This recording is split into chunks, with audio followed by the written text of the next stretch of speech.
Games Plus Arcade tersedia hanya di RCTI Plus Super App. Mainkan sekarang. Terima kasih pemirsa, Anda kembali bersama kami dan kita akan melihat rekomendasi saham pilihan dari NH Korindo Sekuritas, khususnya dari Mas Eza Ridho Ibnu Tambah. Kami rangkum dalam grafis berikut ini. Tadi sudah disebutkan oleh Mas Eza, ada brand Aman Mineral dan juga ada PANI atau Pantai Indah Kapuk 2. Brand direkomendasikan spekulatif buy, AMMN, buy on weakness, PANI, buy on breakout. Ini macam-macam rekomendasinya ya. Karena memang kondisinya lebih memungkinkan saat ini dengan menerapkan berbagai strategi ya Mas Eza. Betul, jadi kita lihatin ya brand Aman sama PANI memang kita bisa disebutkan high alpha stocks untuk tahun ini. Jadi performance-nya mereka itu sangat bagus dan kita juga antisipasikan untuk their uptrend atau their positive sentiment akan melanjut di akhir tahun ini. Kita juga antisipasikan bahwa kayak seperti brand Aman, PANI kan terkait dengan saham konglomerasi juga. Brand itu Prayogo Pangestu, Aman terkait dengan si Salim, sama PANI juga terkait sama si Aguan juga. Jadi ya biasanya cyclically or seasonally memang saham-saham yang dengan market cap yang lumayan besar dan terkait dengan nama besar seperti itu lebih dinaksirin sama investor maupun asing sama retail di akhir tahun. Jadi itu kenapa kita rekomendasikan untuk saat ini. Baik, berarti brand ini strong short term momentum ya? Betul. Oke, spekulatif buy dengan entry sebaiknya di posisi-posisi berapa untuk brand? Jadi kita advise untuk brand speculative buy di 9.100. 9.100 dengan resisten dan mungkin stop loss-nya?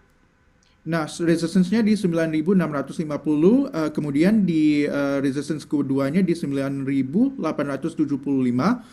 stop loss-nya di 8.500. Baik, mengapa lebih spekulatif? Mengapa tidak langsung buy saja? Anda melihat ada dua peluang antara naik dan turun?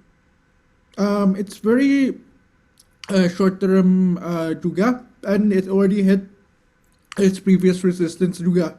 So I think that ada kemungkinan brand ada potensi untuk koreksi minor in the short term. Ada potensi koreksi minor begitu ya, secara short term Anda melihatnya momentumnya ada, tetapi ada peluang juga untuk koreksi minor. Makanya ini Anda rekomendasikan untuk jangka pendek saja ya, dengan time frame mungkin Mas Eza berapa lama? 5 hari in the last trading days. Oke, baik, itu dia ya. Untuk AMMN mungkin dan juga PANI, Mas Eza? Aman itu lebih ke buy on weakness, soalnya udah mencapaikan resistance-nya price action yang jangka yang minor. Jadi kita itu rekomendasikan untuk entry di 8.900 sampai 8.875. Mungkin resistance yang untuk harus dicapaikan adalah di 9.150 sampai 9.200. Setelah itu ya ada potensi untuk ke 9.500. Baik, ada potensi ke 9.500. Stop loss di posisi di bawah 8.500. 8.575. Baik, buy on weakness karena Anda melihat pola pergerakan dari AMMN saat ini membentuk pola seperti apa Mas Eza? Jadi kalau kita lihatin memang dalam sideways channel trend aja yang minor. Oke, minor aja ya. Ya. PANI? Kalau PANI kita lihatin ada good accumulation dan akan test simple moving average 10 yang resistance, dan kita advise untuk buy on breakout dari resistance, dynamic resistance moving average 10, entry levelnya di 16.275, dan resistance terdekat adalah di 17.125. Dan kalau kita taruh di range itu 17.125 sampai 17.150. Stop loss-nya adalah di bawah 15.375. Baik, Anda lebih memilih untuk buy on breakout ya untuk PANI. Tapi ngomongin PANI kan termasuk properti. ketika misalnya PPN 12% dinilai akan berdampak juga ke sektor ini, bagaimana tanggapan Anda? Karena mengingat katanya bahan-bahan baku untuk semen dan lain sebagainya mungkin juga akan terkena dampak, kemudian juga daya beli masyarakat yang mungkin akan pembelian properti juga mungkin akan tertahan. Ada peluang ke sana? Sebenarnya kalau kita lihatin dari sisi pembelian rumah, kita harus lihatin ya dari size-nya berapa. Soalnya kalau kita lihatin pembelian rumah yang kecil itu meningkatkannya itu lumayan besar. In comparison to pembelian rumah besar atau rumah yang menengah juga. So it really depends on the size itu satu, dan juga kalau kita lihatin KPR, kredit pembelian rumah udah mulai turun. Jadi kalau orang mau beli kredit udah mulai lebih murah ya untuk saat ini. Dan ini karena ada insentif dari pemerintah untuk orang bisa lebih gampang dapat akses pembelian kredit pembelian rumah Baik. yang murah Baik. untuk saat ini. Itu Baik. nggak berarti akan menjadi faktor bagus in the long Baik. run, tapi in the current state memang bagus. Baik, nah Pani ini lebih banyak menyasar yang rumah seperti apa? Jadi lebih ke rumah kecil sih, lebih ke kecil. rumah Jadi kecil sama iya. yang memang saat ini penjualannya cukup mengalami peningkatan. Menurut Anda itu yang mungkin masih menguntungkan untuk Pani begitu ya. Oke, Betul. bagaimana tadi dengan PPN 12% yang sudah memiliki dan apa strategi untuk awal tahun 2025? Yang sudah memiliki Ya. tadi sebaiknya kan Anda bilang kalau yang belum punya wait and see. Kalau sudah punya misalnya yang akan cukup terdampak misalnya consumer good tadi, retail, perbankan mungkin gimana?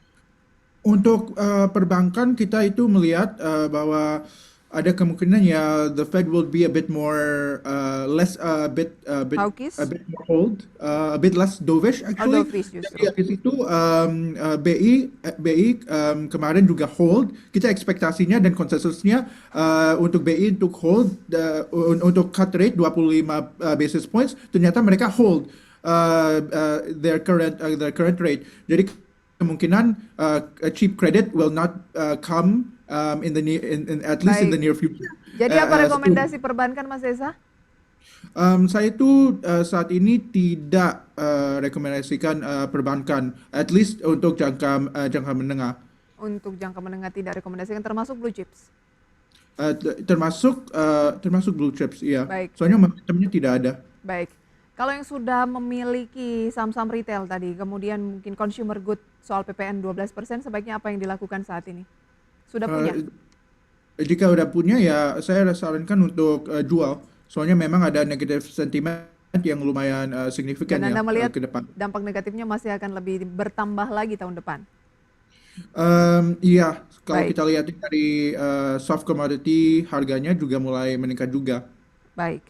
Kita ke pembukaan perdagangan di mana indeks harga saham gabungan melesat 1,1% atau naik 76 poin ke 7.060 pemirsa ya. Semoga ini bertahan dan bisa mencapai target dari Mas Eza, katanya akhir tahun bisa 7.500 dengan deretan saham-saham yang menjadi top gainers dan juga top losers pemirsa, antara lain gainers based on value ada PTRO atau Petrosi yang naik hampir 4%, Pani atau Pantai Indah Kapuk 2, rekomendasi dari Mas Eza naik 2,5%, BBCA naik 1,5%, Aman Mineral, rekomendasi Mas Eza naik 2%, Bank Mandiri, BNI, BRI, BRIS, Telkom.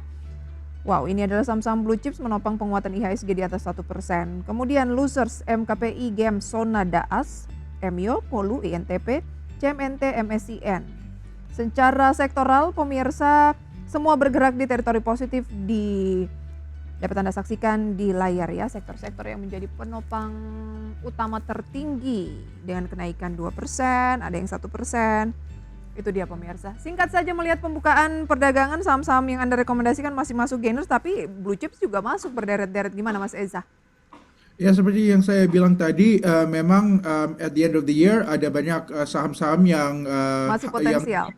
ada potensial dengan high market cap ya, orang-orang liatin. Tapi itu nggak berarti coming into the new year 2025 akan melanjut uptrendnya. Baik. Positif saat ini belum tentu berlanjut uptrendnya di 2025. Jadi manfaatkan peluang jangka pendek saja terlebih dahulu menurut Mas Eza ya. Betul. Oke, terima kasih Mas Eza sharing informasinya. Banyak yang kita ulas tetapi waktu kita terbatas. Selamat berlibur mungkin buat Mas Eza yang sedang berada di Jepang. Sampai berjumpa kembali ya. Terima kasih.